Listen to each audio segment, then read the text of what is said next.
ইসলামে মানুষের জীবনের মূল্য কতটুকু? কেউ অন্যায়ভাবে হত্যা করলে তার কী ধরনের শাস্তির কথা বলা হয়েছে? ইসলামে মানুষের জীবনের মূল্য যেকোনো বিষয়ের চাইতে সবচেয়ে বেশি।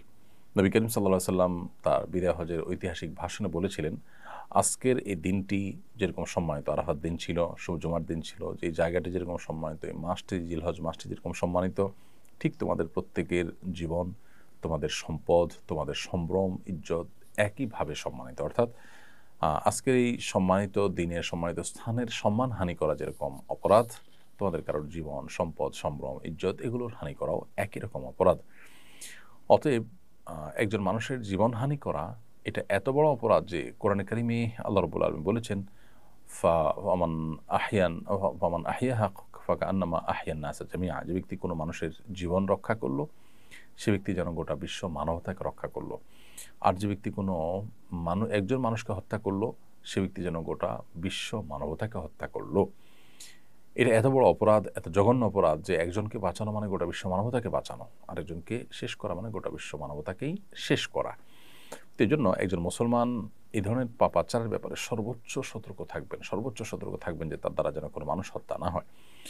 আর যদি কেউ কোনো মানুষকে হত্যা করেন ইচ্ছাকৃতভাবে, জেনে শুনে ঠান্ডা মাথা যদি কোনো মানুষকে হত্যা করেন অন্যায়ভাবে, তো কোরআন কারিমে আল্লাহ তাআলা বলেছেন যে ফাজাযাউহু জাহান্নাম, তার শাস্তি হবে জাহান্নাম এবং সে সেখানে চিরকাল থাকবে। সে যদি এই হত্যাটাকে বৈধ মনে করে, হালাল মনে করে, তাহলে সেক্ষেত্রে সে সেখানে চিরকাল অবস্থান করবে।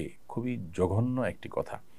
সাধারণত কোনো কবিরা গুনাহে লিপ্ত হলে মানুষ জাহান্নামে চিরকাল থাকে না। কিন্তু কোনো কবিরা গুনাহে লিপ্ত হওয়াটাকে যখন মানুষ নিজের রাইট মনে করে, ন্যায্য মনে করে, কোনো মানুষের জীবনের কোনো মূল্য যখন তার কাছে থাকে না, তাকে যখন নির্বিচারে হত্যা করাটাকে বৈধ মনে করে নিজের স্বার্থ সিদ্ধির জন্য, তখন সেটা কিন্তু তার চিরকাল জাহান্নামে থাকার কারণ হবে, যেমনটি কোরআনে কারিমে বলা হয়েছে।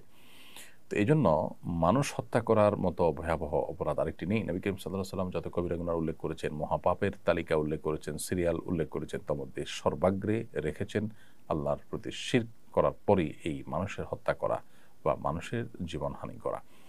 এই জঘন্য অপরাধ আজকাল ক্ষমতার জন্য, স্বার্থের জন্য, বিভিন্ন বিষয়ে বাদানুবাদ হলে অনেক সময় ইগোর কারণে আমরা এ ধরনের অপরাধে লিপ্ত হয়ে থাকি। আল্লাহ তাআলা আমাদেরকে